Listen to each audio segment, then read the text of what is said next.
Halo, assalamualaikum warahmatullahi wabarakatuh.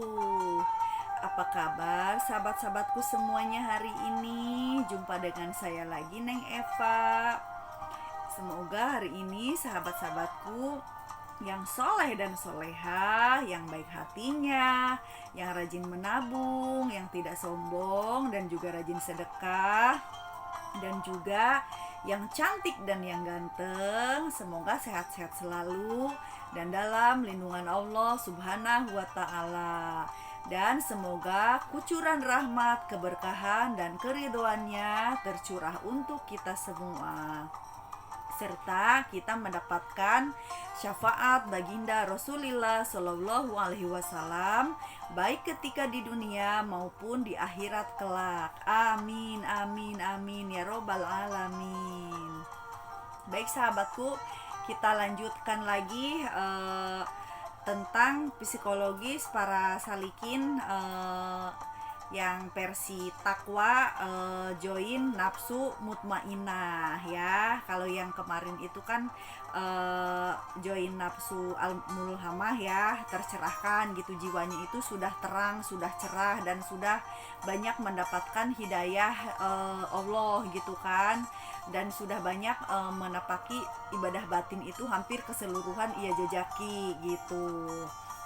Nah sekarang ke mutmainah ya, al-nafs al-mutmainah itu berarti orangnya sudah takwa tapi batinnya itu tenang gitu. Jadi sudah mencapai ke nafsu yang tenang gitu. Nafsunya itu sudah tenang, sudah tentram, sudah bersatu, ketenangannya itu ya dengan zikrullah gitu. Jadi hatinya itu senantiasa berzikir kepada Allah dan mendapatkan ketenangan batin gitu, karena memang sudah banyak mengingat Allah dalam setiap gerah langkahnya, dalam hidup matinya gitu, melek tidurnya gitu kan. Nah itu sudah ridho dan diridhoi Allah. Nah ciri-cirinya para salikin yang berada di tahapan takwa join nafsu al-mutmainah ini, ciri-cirinya ya nafsunya sudah tenang, takwanya sudah lebih baik dibandingkan orang yang berada di mulhamah ataupun sufiyah ya, ataupun lawamah apalagi gitu. Nah, jadi nafsunya itu sudah tenang, orangnya itu ciri-cirinya itu selalu ridho terhadap apapun keputusan dan ketentuan Allah. Apapun yang diterimanya, dia itu selalu merasa puas, selalu merasa cukup, selalu merasa menerima kenyataan dan mensyukurinya gitu. Jadi ridho, sudah ridho, diridhoi Allah pula gitu. Nah ini makanya eh, orang-orang yang berada di tahapan al-nafs al-mutmainah ini, insya Allah gitu kan, walaupun kita seorang salikin itu tidak dituntut untuk beribadah untuk mendapatkan untuk mengharapkan masuk surga atau untuk menjadi ahli surga, karena di sini kita memang belajar tauhid. Jadi tujuan kita adalah Allah, bukan surga apalagi neraka gitu, apalagi pahala-pahala gitu kan. Tapi memang tujuan kita Allah. Namun keridhaan Allah itu kan memang sangat besar untuk orang-orang yang berada di al-nafs al-mutmainah ini kan. Nah makanya orang-orang yang sudah mencapai ketenangan batin atau mencapai al-nafs al-mutmainah, nah ini biasanya orang-orang yang ahli surga, walaupun hatinya tidak menginginkan surga. Maksudnya gini, ya pasti semua orang menginginkan surga gitu, namun bukan dijadikan tujuan utama, karena tujuan utamanya itu adalah Allah Subhanahu wa Ta'ala. Sedangkan surga itu ya hanya sebagai jaminan karena Allah ridho kepada orang-orang yang berada di kawasan al-nafs al-mutmainah ini gitu. Jadi para salikin yang berada di tahapan ini sudah pasti ahlaknya itu ahlak ahli tasawuf atau memiliki ahlakilah ya, ahlaknya Allah Subhanahu wa Ta'ala gitu. Jadi apa ya, selalu perbuatannya itu ya selain menenangkan dirinya, menenangkan batinnya, memang karena batinnya sudah tenang juga bisa membuat orang lain itu menjadi adem, tentram gitu, karena energi positif yang dia pancarkan dalam batinnya itu senantiasa membuat orang lain itu hatinya juga ikut ke bawah tenang gitu. Jadi perkataannya gitu kan selalu menenangkan orang lain, ngademin gitu, adem gitu orangnya itu, karena memang dia sudah mencapai. Dan biasanya di orang-orang yang di tahapan ini ya, maksudnya yang para salik ya, saya membahasnya para salik yang al-nafs al-mutmainah, para salikin, bukan orang awam, karena memang ada juga yang orang awam atau ahli syariat yang berada di tahapan ini. Namun saya membahas tentang para salik. Nah, para salik yang berada di al-nafs al-mutmainah ini biasanya orangnya itu yang sudah wusul, jadi sudah bermusyahadah atau sudah sampai kepada Allah, atau sudah tauhid gitu. Jadi udah mencapai gitu, udah mencapai tujuan gitu kan.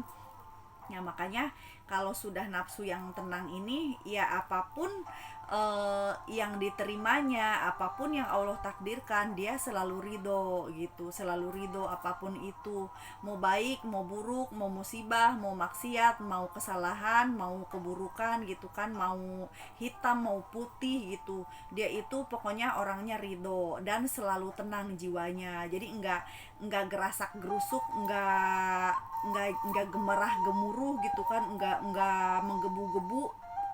Ketika menginginkan apapun, dia itu ya selalu tenang-tenang aja gitu. Jadi tenang-tenang aja di sini bukan orangnya tanpa usaha, bukan, namun keadaan batinnya gitu. Beda orang yang tidak gerasak gerusuk, tenang-tenang aja tapi males. Nah itu kan sifat sikap. Nah kalau ini maksudnya urusan batinnya gitu, jadi batinnya itu ya tenang, jadi tawakal aja gitu. Pokoknya semuanya udah Allah atur gitu, saya tinggal menjalankannya saja gitu. Namun tentu orang-orang yang berada di nafsu ini sudah mencintai kebaikan dan akhlaknya pun selalu banyak berbuat baik gitu, dan sudah tidak menyukai perbuatan buruk gitu, sudah tidak menyukai hal-hal yang inilah ya, maksudnya ya gimana sih namanya akhlak seorang di al-nafs al-mutmainah ini ya, semua orang tentu tahu gitu kan. Jadi akhlaknya itu banyak kebaikan-kebaikannya gitu, dan keadaannya itu nafsunya itu lebih baik daripada al-mulhamah. Mulhamah saja sudah bagus, apalagi berada di kawasan al-nafs al-mutmainah gitu. Jadi takwanya itu sudah takwanya itu sudah takwa tingkatan tinggi gitu. Jadi yang udah di kawasan ini nih, penyakit-penyakit batin atau misalkan nafsu-nafsu batin tuh udah hampir nggak ada gitu, udah hampir nggak ada, kecuali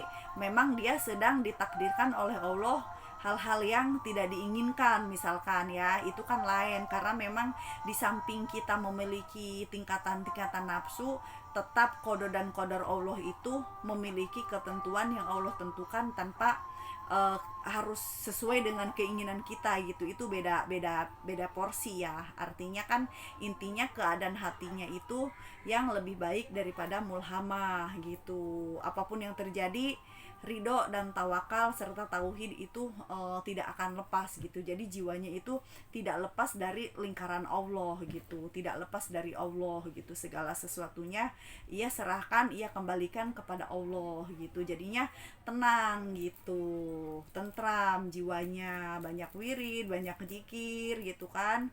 Sudah tidak menginginkan nafsu-nafsu yang tidak baik itu, udah tidak menginginkan lagi gitu ya. Oke, cukup sekian ya, saya mohon maaf kalau ada kekurangan dan kesalahan dalam menyampaikannya. Intinya apapun kedudukan kita, apapun makom kita, teruslah maju melangkah ke depan, walaupun hanya satu langkah demi satu langkah gitu.